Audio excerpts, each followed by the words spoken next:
Hello दोस्तों, चलिए आज हम लोग आपका क्लास 10th का ये आपका जो सीरीज चल रहा है इसमें हम लोग आज एनसीईआरटी जो आपका धातु अधातु आपका चैप्टर है क्लास 10th का धातु अधातु।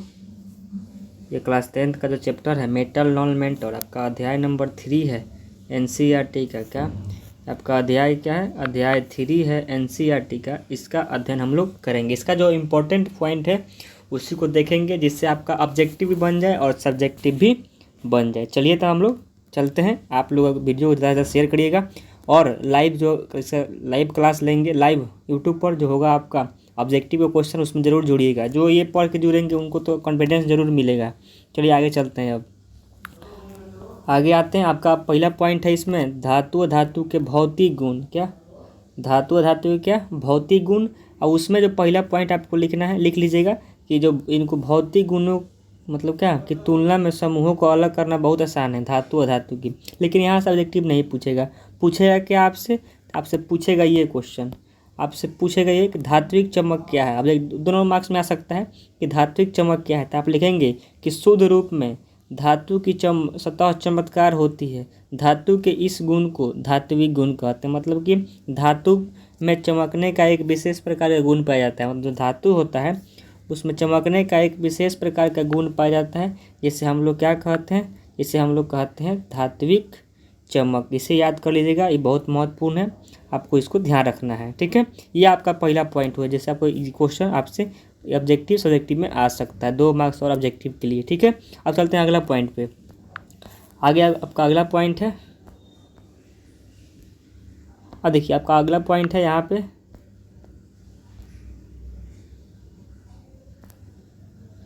आपका अगला पॉइंट है। यहाँ आइए,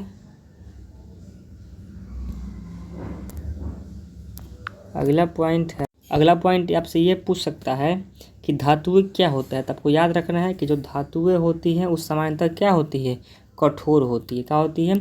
अब प्रत्येक धातु की कठोरता क्या होती है? अलग अलग होती है। आपको ये भी याद रखना है कि जो धातुएं होती है पूछ सकता है कि धातु के भौतिक गुण लिखिए। आपको 2 मार्क्स में पूछ देगा।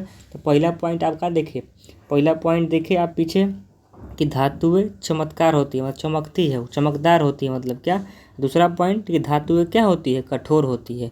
अब प्रत्येक धातु की कठोरता क्या होती है? अलग अलग होती है। ये आपका ये एनसीईआरटी का पॉइंट है, आप इसको ध्यान रखिएगा। आप अगर कोई भी एग्जाम की तैयारी कर रहे हैं उससे कोई फर्क नहीं पड़ता है अगर आप इसको ध्यान रखते हैं। अगर आप क्लास 10th में है तो उसके लिए महत्वपूर्ण है।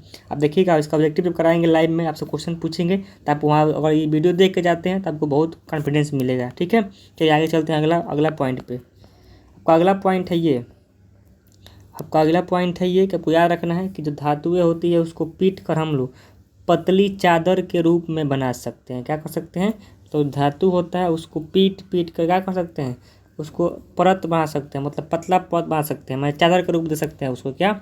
चादर का रूप दे सकते हैं। मतलब इसी को हम लोग क्या कहते हैं? इसको हम लोग कहते हैं आघातवर्धनीयता। आपसे पूछेगा कि धातु की आघातवर्धनीयता से आप क्या समझते हैं? तो आप बताएंगे, आप लिखेंगे 2 मार्क्स में कि जो धातु होता है उसको हम लोग पीट कर चादर का रूप दे सकते हैं। इसी गुण को ही धातु का आघातवर्धन्य कहते हैं। धातु क्या कहते हैं?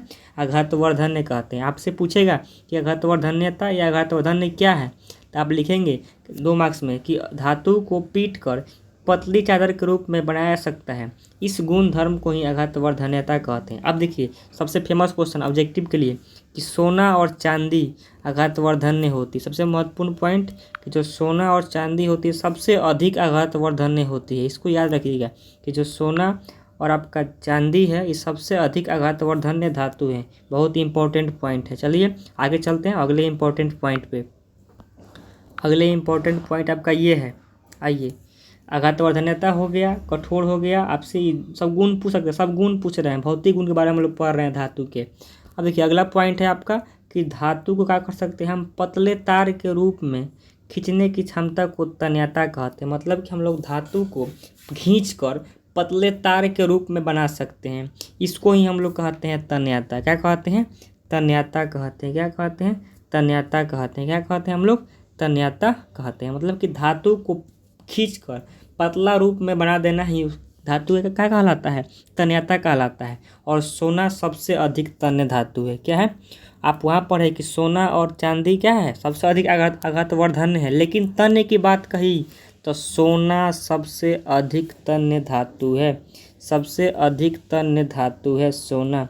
सबसे अधिक तन्य धातु है क्या, सोना सबसे अधिक तन्य धातु है। अब देखिए जो 1 ग्राम का सोना है ना, उससे हम लोग 2 किलोमीटर लंबा तार बना सकते हैं। क्या, 2 किलोमीटर लंबा तार बना सकते हैं। 2 किलोमीटर लंबा तार बना सकते हैं, मतलब कि 1 ग्राम सोना से हम उसको खींच कर पतला करके 2 किलोमीटर तार बना सकते हैं। ठीक है, इसको ध्यान रखिएगा। आघातवर्धनता क्या होता है, तन्यता क्या होता है, आपसे एग्जाम में पूछेगा कि आप तन्यता, धातु की तन्यता से आप क्या समझते हैं, तो आप बताएंगे कि धातु को हम लोग खींच कर पतले तार के रूप में बना सकते हैं। धातु के इसी गुण को ही हम लोग तन्यता कहते हैं। ठीक है, अब चलते हैं अगले पॉइंट पर। अगला पॉइंट है कि आघातवर्धनता। तन्यता के कारण धातु हमारी आवश्यकताओं को विभिन्न आकार दे सकते हैं। ये आपका एग्जाम में नहीं पूछेगा, आपको जो पॉइंट है यही महत्वपूर्ण पॉइंट है, ये आपके एग्जाम में पूछा जा सकता है। ठीक है, अब चलते हैं अगले पॉइंट पर जो इम्पोर्टेंट पॉइंट है आपका। तो अगला इम्पोर्टेंट पॉइंट है, हम लोग यहाँ तक देख लिए, ये पॉइंट हो गया आपका। अब अगले पॉइंट पर आते हैं, आइए। ऊपर कोई पॉइंट नहीं है, जो आपका मेन पॉइंट है उसी को देखेंगे। अब आते हैं पहले, अब अगला गुण आते हैं धातु के अगले गुण पर। अब ध्यान रखिएगा, क्या, धातु के अगले गुण पर कि धातु जो होता है क्या, ऊष्मा के सुचालक तथा इनका गलनांक बहुत अधिक होता है। क्या होता है, बहुत अधिक होता है। इसको ध्यान रखना है, ये आपका ऑब्जेक्टिव के लिए बहुत इंपॉर्टेंट है, ये पूछा गया है, इसीलिए इसको करा रहे हैं हम, एनसीईआरटी करा रहे हैं, इसका ऑब्जेक्टिव हम कराएंगे इसका। ठीक है, कह रहा है धातु के सुचालक है तथा इनका गलनांक बहुत अधिक होता है। किनका, जो धातु होते हैं वो ऊष्मा के सुचालक तथा इनका गलनांक बहुत अधिक होता है, यही पॉइंट पूछा गया है। और जो आपका ये तो पॉइंट अलग हो गया। अब देखिए जो सबसे महत्वपूर्ण ऑब्जेक्टिव का बार बार आने वाला प्रश्न है वो होता है सिल्वर एवं कॉपर ऊष्मा के सबसे अच्छे चालक हैं। लेकिन सिल्वर सबसे अच्छा है, सिल्वर क्या है, और उससे अच्छा क्या है, कॉपर। अगर पूछता है कि निम्न में से कौन सबसे अधिक अच्छा ऊष्मा का सबसे अच्छा चालक है, तो आप सिल्वर को टिक करेंगे, और कॉपर दोनों दिया हो दोनों को टिक करेंगे। ठीक है, अब देखिए ये आपका पॉइंट हो गया, ये सबसे महत्वपूर्ण। अगर पूछ देगा कि कौन कुचालक है, तो जो लेड होता है पीबी एवं मरकरी, जो लेड और मरकरी क्या है आपका ऊष्मा का क्या है, कुचालक है। क्या है, ऊष्मा का क्या है, कुचालक है। ये आपका ये जो आपका जो सामने दिख रहा है ये सब डब्बा, ये आपका मेन पॉइंट, आपका बहुत इंपॉर्टेंट पॉइंट दिख रहा है आपको। ठीक है, मतलब कि ये जो पॉइंट है आपका बहुत इंपॉर्टेंट पॉइंट, इसे बॉक्स में घेर दिए। ठीक है, इसको ध्यान रखिएगा। चलिए और चलते हैं अगले इंपॉर्टेंट पॉइंट पर जो पूछा गया है बार बार। शाम में हम लाइव आएंगे, तो लाइव में अब इसका ऑब्जेक्टिव का आंसर दीजिएगा। ठीक है, चलते हैं आगे, अगला क्वेश्चन पर आते हैं हम लोग अगला इंपॉर्टेंट पॉइंट पर। अब देखिए आपने बिजली का तार देखा होगा। ठीक है, जो बिजली का तार देखे होंगे उस पर आप देखेंगे एक परत चढ़ाया जाता है जिससे कि आपको करंट ना मारे। वो किसका बना होता है, वो बना होता है पीवीसी का, पॉलीविनाइल क्लोराइड का, मतलब रबर जैसा होता है। आप तार देखे होंगे, जाकर देख लीजिएगा, तार होता है उस पर, क्या आपको लाइन करंट ना मारे। ठीक है, तो पीवीसी होता है, पॉलीविनाइल क्लोराइड होता है, इसको ध्यान रखिएगा। ठीक है, अगला इंपॉर्टेंट पॉइंट है, अब देखिए ध्वनिक सोनरस क्या होता है। अब देखिए हम लोग धातु को पीटते हैं तो उससे क्या होता है, आवाज़ निकलती है, उस आवाज़ को ही हम लोग कहते हैं ध्वनिक। देखिए जब धातु किसी कठोर सतह से टकराती है तो क्या होता है, क्या वो आवाज़ उत्पन्न करती है, जो धातु कठोर सतह से टकराने पर आवाज़ उत्पन्न करती है उन्हें ध्वनिक कहते हैं। मतलब कि जो धातुएं होती है अगर कठोर सतह से टकरा रही है तो उससे आवाज़ उत्पन्न हो रहा है, उसे ध्वनिक कहते हैं या सोनरस कहते हैं। मतलब कि धातु को पीटने पर टन टन की आवाज़ आती है, मतलब उसमें एक प्रकार का गुण पाया जाता है कि उससे आवाज़ निकले। ठीक है, इसको ध्यान रखिएगा कि ध्वनिक सुन क्या होता है, पूछ सकता है आपसे एग्जाम में कि धातु की ध्वनिक क्या है या सोनरस क्या है, क्या सोनोरस क्या है, तब बताएंगे कि धातु का कठोर सतह से टकराती है तो उससे आवाज़ निकलता है, उसी को हम लोग ध्वनिक या सोनरस कहते हैं। ठीक है, इंपॉर्टेंट पॉइंट हो गया आपका। धातु से जो पॉइंट था इंपॉर्टेंट एनसीईआरटी का, फुल्ली एनसीईआरटी का, उसको हम लोग कवर कर लिए। अब आते हैं अधातु के बारे में, जानते हैं अधातु के बारे में। आइए अगला पॉइंट है आपका अधातु। क्या पॉइंट है, अधातु के बारे में पॉइंट है। तो अधातुओं की तुलना में धातुओं की संख्या कम है। मतलब क्या, धातुओं की तुलना में अधातुओं की संख्या क्या है, कम है। मतलब कि जो धातु हैं वो अधातु से क्या है, अधिक है। ध्यान रखिएगा इसको, इस पॉइंट को कि जो धातु होता है, धातु क्या धातु की तुलना में अधातु की संख्या क्या है, कम है, मतलब कि धातु अधिक है अधातु कम है। देखिए carbon, sulphur, iodine, oxygen, hydrogen आदि क्या है, अधातु है। अब देखिए जो इम्पोर्टेंट पॉइंट जो ऑब्जेक्टिव पूछा जाता है बार बार, वो आपका ऑब्जेक्टिव है कि ब्रोमीन, क्या कि ब्रोमीन एक अधातु है जो द्रव अवस्था में पाया जाता है। यही इम्पोर्टेंट पॉइंट है जो बार बार पूछा जाता है कि कौन धातु है जो द्रव अवस्था में, यानी कौन अधातु है जो द्रव अवस्था में पाया जाता है, तो आप मारेंगे ब्रोमीन। अगर धातु की बात कह देगा तो होता है पारा, क्या होता है, Hg, पारा। मतलब कि जो आपका धातु का बात कहेगा तो आप मारेंगे Hg को। अगर आपसे धातु कह देगा कि द्रव अवस्था में तो आप मारेंगे पारा। अगर अधातु कहता है द्रव अवस्था में तो आप मारेंगे ब्रोमीन। क्या मारेंगे, ब्रोमीन। ठीक है, ये पॉइंट को ध्यान रखिएगा। चलिए अब चलते हैं, आपका यही मेन पॉइंट है कि कौन धातु है जो द्रव अवस्था में पाया जाता है, तो bromine bromine bromine bromine bromine.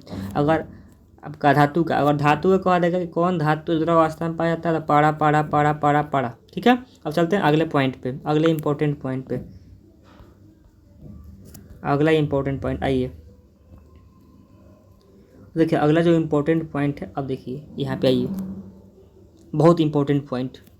Mercury को छोड़कर, मतलब कि पारा, वही मरकरी या पारा कहिए, उसी को कहते हैं, मरकरी को हम लोग पारा कहते हैं। ठीक है, मरकरी या पारा, इसका संकेत होता है Hg।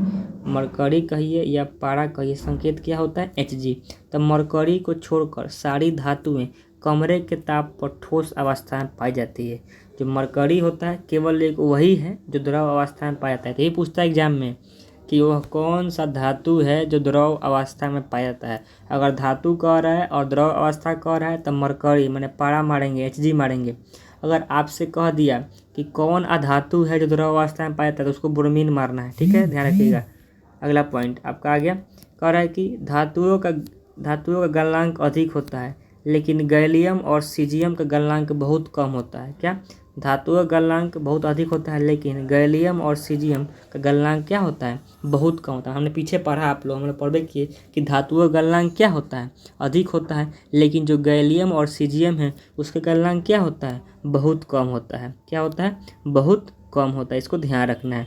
यदि आप अपनी हथेली पर इन धातुओं को रखेंगे तो ये क्या होंगी, पिघल जाएंगी। मतलब जो गैलियम और सीजियम है वो क्या होगी, पिघल जाएगी अगर हाथ पर आप रखते हैं हथेली पर तो। ठीक है, अगला पॉइंट, जो आयोडीन होता है अधातु है लेकिन फिर भी वह चमकीला है। क्या, कि जो आयोडीन है मतलब जो नमक है वो एक प्रकार का क्या है, अधातु है लेकिन फिर भी चमकीला है। मतलब ये आपका एक अपवाद हो गया धातु का। धातु चमकीला होता है लेकिन अधातु भी चमकीला है, कौन, आपका केवल एक आयोडीन। ठीक है, अब चलते हैं अगले पॉइंट पर अपना। अगला आपका पॉइंट है कि कार्बन, क्या, कि कार्बन एक ऐसी धातु है जो विभिन्न रूपों में विद्यमान रहती है। कार्बन जो है क्या, विभिन्न रूपों में हमारे पृथ्वी पर पाई जाती है। विभिन्न रूपों को क्या कहते हैं हम लोग, अपरूप कहते हैं। क्या कहते हैं, अपरूप कहते हैं। और कार्बन के आपका 3 अपरूप है जो आपको मेनली यहाँ पे एनसीईआरटी में 2 ही दिया हुआ है। एक आपको हीरा दिया हुआ है, एक ग्रेफाइट दिया हुआ है। तो कार्बन का अपरूप हीरा भी है और क्या, ग्रेफाइट भी है। अब देखिए जो हीरा है यह सबसे कठोर प्राकृतिक पदार्थ है। इसका गलनांक, क्वथनांक बहुत अधिक होता है। क्या होता है, मतलब कि कठोर प्राकृतिक पदार्थ है और क्या, इसका गलनांक और क्वथनांक बहुत अधिक होता है। लेकिन जो कार्बन है, कार्बन अपरूप है, कार्बन का जो अपरूप है ग्रेफाइट, वो विद्युत का क्या होता है, सुचालक होता है। ये पूछता है कि कौन वह अधातु है जो विद्युत का सुचालक होता है, तो ग्रेफाइट। क्या, ग्रेफाइट। ठीक है, ध्यान रखिएगा इसको। अब देखिए सबसे इम्पोर्टेंट पॉइंट जो बार बार अनेकों बार एग्जाम में पूछे गए हैं। जब का पहला पॉइंट इसमें पॉइंट है कि क्षारीय धातु, क्या, कि क्षारीय धातु लिथियम, सोडियम, पोटेशियम, चारों क्षारीय धातु लिथियम, सोडियम, पोटेशियम इतनी मुलायम होती है कि इनको चाकू से काटा जा सकता है। इनके घनत्व एवं गलनांक बहुत कम होते हैं। ये पॉइंट बहुत बार बार एग्जाम में, लिथियम सोडियम पूछता है कि किसको चाकू से काट सकते हैं। देखिए क्षारीय धातु लिथियम, सोडियम, पोटेशियम, ये जो तीनों होता है ना, मुलायम होता है कि इसको चाकू से आप काट सकते हैं। और इससे गलनांक तथा क्या, घनत्व तो कम होते हैं। गलनांक तथा घनत्व क्या होते हैं, कम होते हैं। ये इंपॉर्टेंट पॉइंट है, जितना इसको स्टार दीजिए उतना स्टार कम है इसके लिए, ठीक है। अब चलते हैं अगले पॉइंट पर हम लोग, अगले इंपॉर्टेंट पॉइंट पाइए। देखिए अगला इंपॉर्टेंट पॉइंट है आपसे, आइए। अधिकांश धातुएं ऑक्साइड पर, जो धातुएं होती है क्या होती है, ऑक्साइड बनाती है। और किसका ऑक्साइड क्या होता है आगे बात करेंगे, आगे है इसमें। देखिए क्या कह रहा है कि अधिकांश धातुएं क्या क्या कहते हैं, अधिकांश अधातुएं ऑक्साइड प्रदान करती है, जो जल में घुलकर अम्ल बनाती है। क्या होती है, जो जल में घुलकर क्या बनाती है, अम्ल बनाती है। वही अधिकतर धातुएं क्षारीय ऑक्साइड प्रदान करती है। क्या होती है, जो धातुएं होती है वो क्षारीय ऑक्साइड देती है, और जो अधातुएं होती है वो अम्लीय ऑक्साइड देती है। ऑक्साइड बनाता है, ठीक है, लेकिन जो धातु का ऑक्साइड होता है वो आपका होता है क्षारीय। धातु का ऑक्साइड कैसा होता है, क्षारीय। जबकि आपका अधातु का क्या होता है, वो आपका होता है अम्लीय। क्या होता है, अधातु का क्या होता है, अम्लीय। मतलब कह रहा है कि अधिकांश अधातुएं ऑक्साइड बनाती है, जो जल में घुलकर अम्ल बनाती है। वही अधिकतर धातुएं क्षारीय ऑक्साइड बनाती है। मतलब कि जो अधातुएं होते हैं, वो अम्लीय ऑक्साइड बनाते हैं, और जो धातुएं होती है वो क्षारीय ऑक्साइड बनाती है। ये भी एग्जाम का बहुत इंपॉर्टेंट पॉइंट है। मतलब कि धातु के जो ऑक्साइड होते हैं वो आपका होते हैं क्षारीय। क्या, धातु के होते हैं ऑक्साइड क्षारीय। अगर अधातु कह देता है, अधातु कहता है तो इसका क्या होता है, अम्लीय। ठीक है। अब देखिए यहाँ पे कुछ सबको ऑब्जेक्टिव पूछा गया है, इसको ऑब्जेक्टिव एग्जाम दे दीजिए आंसर। ठीक है, आंसर का हो गया कि ऐसी धातुओं को उदाहरण दीजिए जो कमरे के ताप पर द्रव में पाई। क्या कह रहा है, धातु कह रहा है, तो धातु का आपका पारा हो जाएगा। इसका आंसर क्या हो जाएगा, इसका आंसर Hg, या इसी को मरकरी कहिए या पारा कहिए। ठीक है, इसका आंसर ये हो गया। दूसरा कह रहा है ऊष्मा की सबसे अच्छी चालक क्या है, तो ये आपका चांदी हो जाएगा, चांदी, या इसी को कहते हैं सिल्वर। क्या कहते हैं, सिल्वर। इसको ध्यान रखिएगा। ठीक है। दूसरा इसमें क्वेश्चन है चाक से साइन से काट सकते हैं, तो इसका हो जाएगा सोडियम या लिथियम। और कह रहा ऊष्मा की कुचालक है, तो ऊष्मा की कुचालक आपको पढ़ाए थे लेड। एक और एग्जाम्पल था उसमें, लेड देख लीजिएगा आप लोग। लेड सुचालक कहेगा तब आपको चांदी मारना है। उसमें कुचालक कह रहा है तो आपको लेड याद रखिएगा। ठीक है। देखा कह रहे हैं यहाँ पे क्वेश्चन है आघातवर्धनता और तन्यता का अर्थ बताएं। तो आप जानते हैं आघातवर्धनता मतलब क्या, कि धातु को हम लोग पीट के चादर बना दें, इस गुण को कहते हैं आघातवर्धन या आघातवर्धनता। और तन्य या तन्यता का मतलब क्या, कि उसको हम लोग लमरा के तार बना दें। ठीक है।